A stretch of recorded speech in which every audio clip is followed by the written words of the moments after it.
My name is Frank Messina. Over here we have, you can present yourself. Gabriela Maldonado. Jeremy Harwick. There you go. We are industrial engineers here, obviously. And this is our work that we did on the simulation competition for the Institute of Industrial Engineers. Like Professor Fulton said, the competition is held every year, and each year presents a different problem, but they're always really, really complex problems.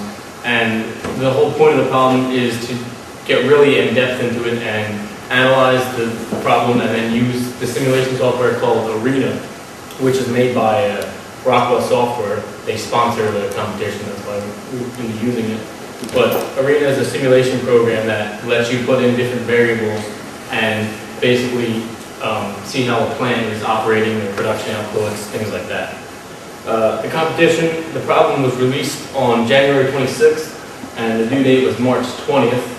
So we had a little under 2 months to work on the project and get it in and get it done. So.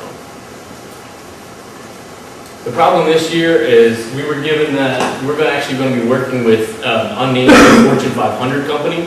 We were told that all of our solutions and recommendations that we were going to be giving would actually be looked at by this company and possibly implemented on their floor if they were good enough. So it was nice to know that we were actually working with something that could actually be used in the real world if, done well enough. We were given various information about the current layout that the plant was using, statistics of all their machines, things like that, how long processing times took, all the different kinds of things we were going to need to put into our simulation. And what they wanted from us was they wanted us to come up with recommendations for them. And they told us that their big thing was they were having a lot of issues meeting customer demand. So they wanted us to really look on that. They said they were having a lot of problems with their costs. Their costs were really high. They wanted us to reduce those. And they wanted us to just overall improve efficiency, profitability, effectiveness, which is what industrial engineers do. So. Hopefully.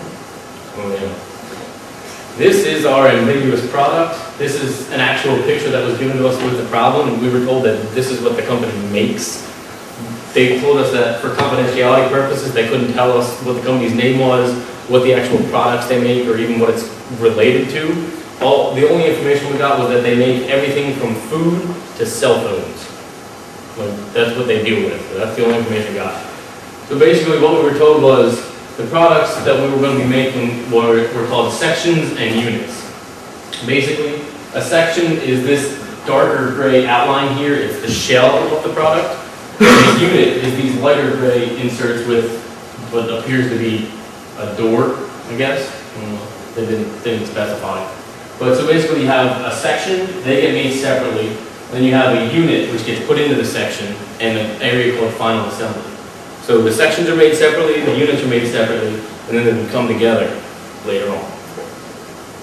This is an example of data that was given to us. A lot of the important things were given to us in tables like this. And the information you see here, this says TRIA 520, 120, something like that. What that is they already gave the data to us in a formula that Arena uses. TRIA is short for triangular distribution. And what this means is that when you put this in Arena reads this in as this station, say station 5, it could take anywhere from 5 minutes to 120 minutes. So 5 is the minimum, 120 is the maximum, but 20 minutes is the most likely that's going to take. So Arena reads that and goes, all right, I'll start putting out units, and the lowest number I can put on these units is 5 minutes.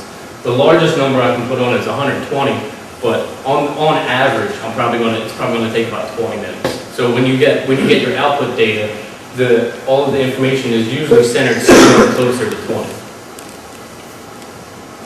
This is what Arena looks like itself. This is the Arena window that when you open the program, this is basically what's presented to you. We'll show you that our actual thing later, but what you have here is, this over here is basically your toolbar. This is where you get all your little process modules, things like that. This down here is your viewer window that allows you to see all the different variables. Like when you see ours, we have a whole layout. It takes up like a full page on this.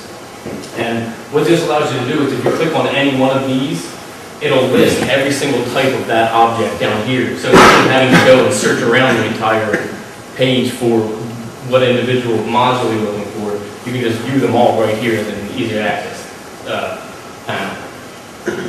And over here, this, after you set up your model and run it, you know, working out all the errors that will undoubtedly come up, what it does is it gives you a report output that you can read. It'll tell you things like non-value added cost, which is things that, costs such as like moving items between lines, transporting from, like if you have to ship something out, the transportation cost to get it there, that stuff's non-value added.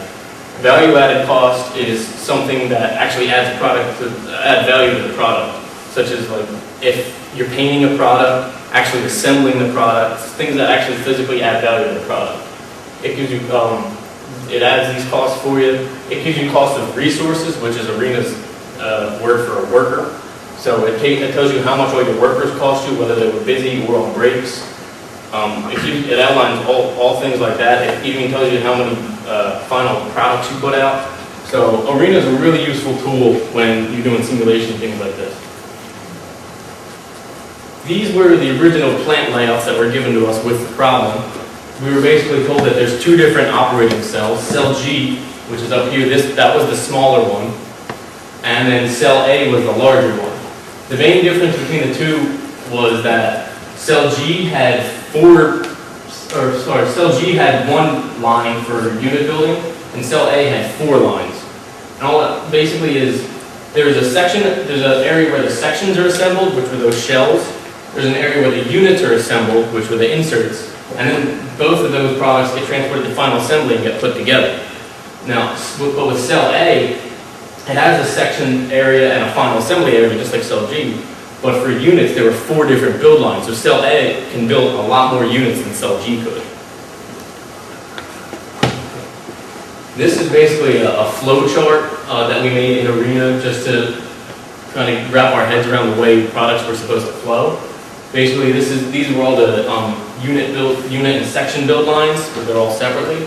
They would then move into getting put together in the final assembly area for cell A. And then over here, the cell G, they have the unit and section assembly areas, which then got moved into the final assembly.